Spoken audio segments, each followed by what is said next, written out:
everybody. How are you? Hope everyone is having a wonderful day. Welcome back to my channel. I want to say thanks to all my subscribers. I greatly appreciate you, each and every last one of you. It hasn't gone unnoticed as my channel continues to grow. Slowly but surely. It's a marathon, not a sprint. I appreciate it nonetheless. So I thank you guys who counted it not robbery to watch my videos, hit the subscribe button, like, share, comment, and all those things. I'm so grateful. You don't even know. I light up every time I get a new subscriber because my goal is just to share my viewpoint on various subjects because I have a lot of wisdom to share. I have a lot of gems and just life experiences that I like to share with the world. You know, I'm so grateful for social media because it has allowed many of us to just spread the word around about various topics that many of us are in search for. And you know, we all don't have it together. We are imperfect people. You know, the day we're perfect, God gonna crack the sky and get us out of here. And so we're not perfect, but we all are looking for the answer. I know most answers come from the Word of God. But after that, you know, we're humans. We're down here on earth, and you know, we want answers for various things. We don't know it all. You know, many of us don't have parents around. A lot of us didn't learn a lot growing up. We kind of learned it just as we went, and just God having his hand on our lives, just helping us navigate through life. And so, and I would say that was pretty much a lot of my learning processes through life circumstances and just God having his hand on my life. I know I mentioned to you guys before that, you know, my parents died from having cancer and all that, but I also didn't share that my parents were never in my life. I was a foster care kid, and you know, so I was an orphan, if you will. So I didn't really have parents to really show me. And then even being a foster kid, that was a battle in itself. What I did learn in foster care was God. I got saved being a foster kid. I learned how to be the characteristics of being a wife, you know, cooking, cleaning, maintaining a home, and things like that. So some things came out of that great, but it was quite traumatic nonetheless. And I'm only sharing that because I just want people to know that even though people may look at me and my delivery and they may think that I may come off as perfect, like I know it all, no, it's not that at all. It's I have such conviction about life as a whole, and I take life semi-seriously. I mean, pretty seriously. I'm not overly serious, but I do take it seriously because I had to most of my life. Because I didn't have parents or anyone to fall back on until I met my husband, and he has been my backbone, and he has allowed me to rest in my femininity and just rest in being a woman overall. So before that, I had to navigate through life circumstances and just learning from other people and their mistakes. I'm an avid person of learning from my own mistakes first and foremost. I'm not one to keep making the same stupid mistakes over and over again if it didn't serve me well. And I also watch other people's lives and watch their mistakes to not do that. So that has helped keep me on the straight and narrow and not make an insane amount of mistakes because I learn from other people. I'm just not a person that like to learn from just doing things that I know I shouldn't be doing, whatever the case may be.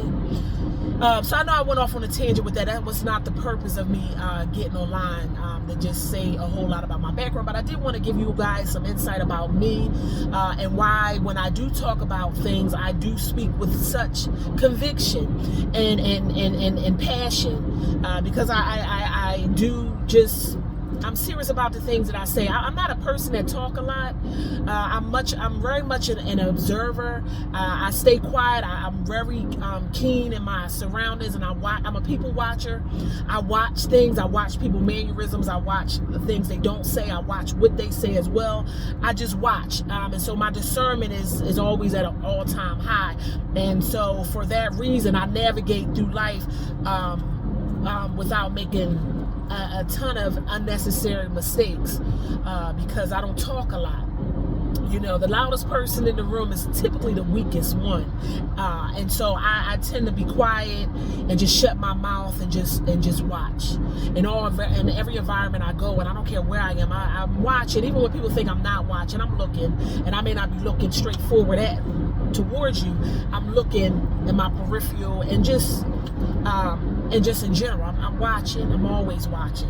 I tend to navigate through life.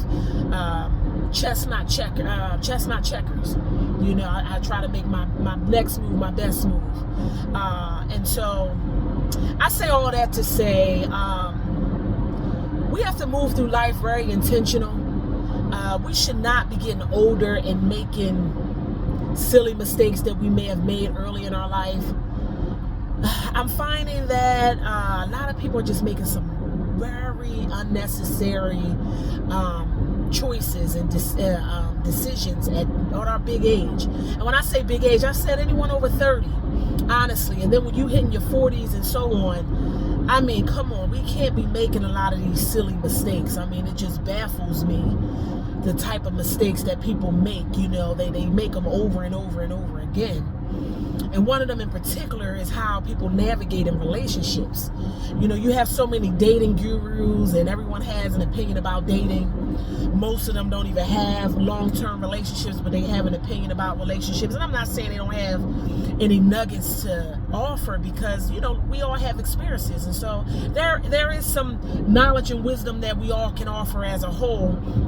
But I also believe that if you aren't living the things that you're preaching or have lived, you might want to just kind of have a seat.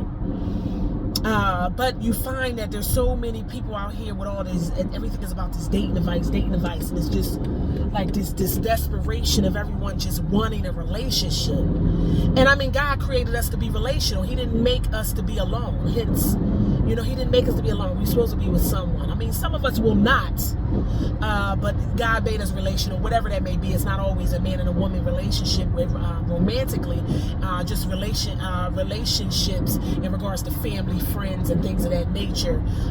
He made us to be that way. We were not meant to just be alone and just be a lone wolf, if you will. But I'm finding that everyone is just so eager and thirsty and desperate to just be in a relationship, and they don't even really know how to navigate through relationships. Hence why they have so many. There's so many situationships, and people just divorce multiple times and always in something new. And I made a video just today, hence I had the same outfit on, about people just simply not healing. And I think that is attributed to so many relationships just coming to a dire end so quickly. And even if you spent a long time with someone, you find people just, it just doesn't last. People don't have the fortitude or the wherewithal to just hold on to a relationship. They don't know how to navigate through it. We are weak-minded. We are always looking for the next best thing. We tend to just live in some type of fantasy. I think Disney has created such a magical thought process with many of us that walk through life thinking that you're always going to find something better, that it gets better with time, and it does not. Especially if you're not moving intentional and you're not learning from your mistakes, you're not navigating through things and having introspection and some of the decisions and choices that you've made. People try to avoid it. They think that, if I get another relationship, it just will get better. But they never took the time to look inside and see what they attributed to their relationship coming to its demise. Whatever that may be. Hence why so many people have situationships. They don't want to get close. They want to keep everything surface level. They don't want to get close. They don't want to get that feelings hurt. And that's a form of baggage. That means you did not heal. Because if you're healed, you know that with life, you have to take chances. Every choice that we make, there's a point of risk. There's risk involved. You're not taking anything on without there being risk. Whether it be a new business venture, a job, a relationship, financial, whatever it may be, everything comes with risk that you have to take. And so the decisions you make, it's going to come with failure. You don't just automatically win. Sometimes we get blessed and things we step out on, it becomes wonderful. It turns out well, if you will. But many times there's a lot of failure that takes place. And so you have to go forward with it. But the main step with that occurring is through healing. People do not want to heal. You know, therapy is taboo in the Black community as a whole. And then on top of that, people don't like to face their demons, for a lack of a better word. They don't like to face their issues. People like to walk around and act like they're issueless. You know, that they're perfect, that they don't make mistakes, that they didn't attribute to things coming to a screeching halt. They don't look at that. They think that, you know, it's the other person, it's them, not me. And it takes two in all things. It's not just one. Everyone plays a part in things coming to a demise. Whether you like to believe it or not, you played a part. It's one way, shape, or form, right? So you need to heal. I can't stress that enough. And I think that is why you find people in situationships, as I keep repeating. You find people, they can't be in a relationship for longer than 2-3 years. They keep hopping from one person to the next, to the next, to the next, to the next. They done been with 6 people in 1 year. How does that happen? I don't even like people enough to be with 6 people in 1 year, let alone more than that. You know, when people think it's fly, it's decent. No, it's terrible. Whether male or female. And I know a lot of men get a lot of passes by just jumping from woman to woman, and that's terrible. That's not a look. You know?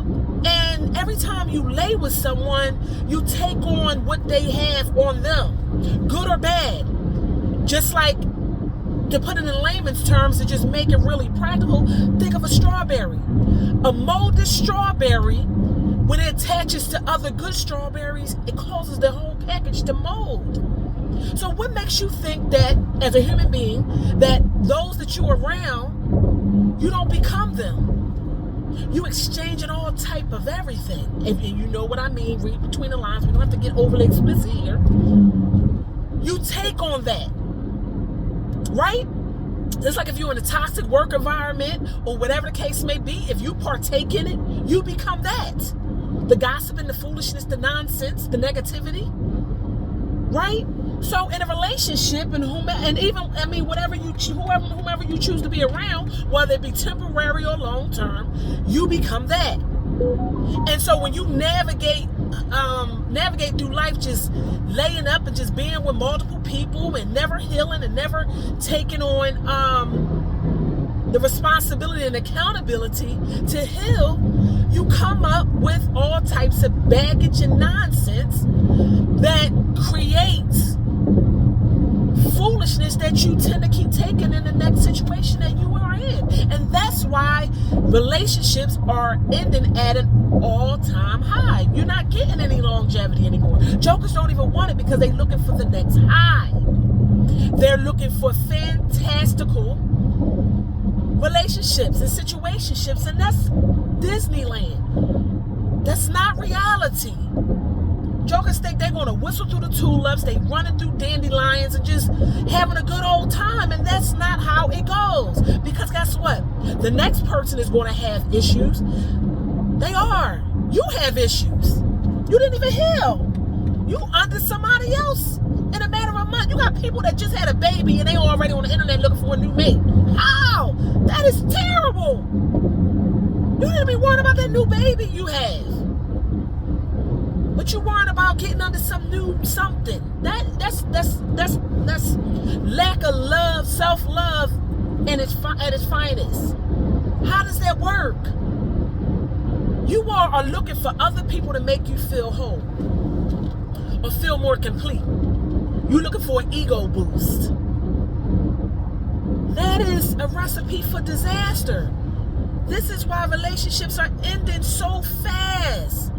There's no longevity. There's no families. You have siblings, they got different moms and different dads. How? That's terrible. That's not even fair to the kids. And I know I'm going off on a tangent, but the whole point I'm trying to drive home here is that you need to heal. Getting over someone is not getting under someone else. Stop thinking a new relationship is the cure of all things. It's not. Love yourself. Get in the Word. Read your Bible. Whatever you believe in. Focus on that. Get in the gym. Get a good skincare regimen. Up your hygiene. Find a hobby. Read a book. Learn something new. It's a million things you could do in this lifetime without worrying about getting under something else. Y'all don't want to heal. Just got a bunch of unhealed people walking around just trying to get somebody else new. Just because somebody can stroke your ego don't mean that you're healed. Because you get some temporary happiness and you can smile at that moment. But when the smoke clears, when the lights are out and you're laying in the bed alone, life tends to hit you in the darkness of the night. Because you didn't handle your issues during the day when the sun was bright. Catch that? That's real. People think they could just put a bunch of people in their life and life is just going to be great. No, you got to heal within. And healing a lot of times takes a lot of isolation. Being by yourself. Without your family all around. And sometimes you can't even be around your own parents, siblings, friends. You got to isolate from them. You got to let them know, look, I'm going to be in isolation for a year. You know, yeah, I can text or call here and there, but I'm not hanging out. I'm trying to focus on me. And that's okay.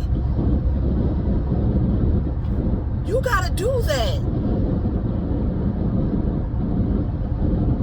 Healing takes time. It is a marathon, not a sprint. Stop thinking another human being is going to be your ticket to healing. They're not. It starts with you. You. Yes, you. When you look in the mirror, you.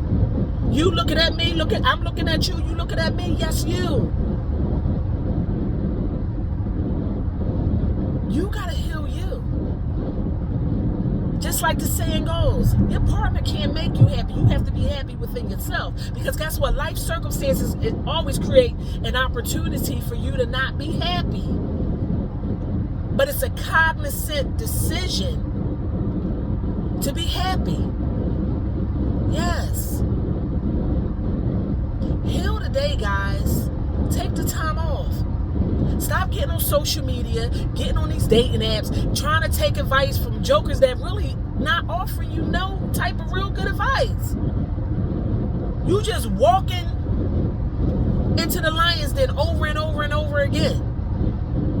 It is nothing more better than stillness. That's where you get the most clarity. It's not when all the noise is around. And nobody likes to feel alone, isolated, but guess what? That's where the best decisions, the most ideas come through isolation. You ever see when someone disappeared and they pop out, they look like a whole new person? Because they focused on the things that matter. They didn't look to the outward world to get what they need. They looked in within. That's what you gotta do. Seriously, I don't care how old you are. Get healing. Then you may find the partner of a lifetime. After that. Because two broken people getting together is a recipe for disaster. That's why relationships just keep ending over and over and over again. Because you got two broken pieces trying to come together. And once it's shattered, you can't really put a shattered glass back together. I don't care how much glue you get. It's done. You got to go put that in the recycling bin. It's over. It's done. All right? So go ahead and heal. If you got any suggestions, comments, leave it in the comments section. I like to talk more. If you have any ideas on some topics you want me to touch bases on, let me know. Because listen, I want to touch lives. I want to impact people overall. I do it in my day-to-day, but I mean all over. Because a lot of people are just broken. They just want somebody to listen. They want somebody to see them, to care. So many people just feel unseen. But if you get healing, you can navigate through life better. Okay? Be blessed, and I'll talk to you guys soon on the next video. Bye.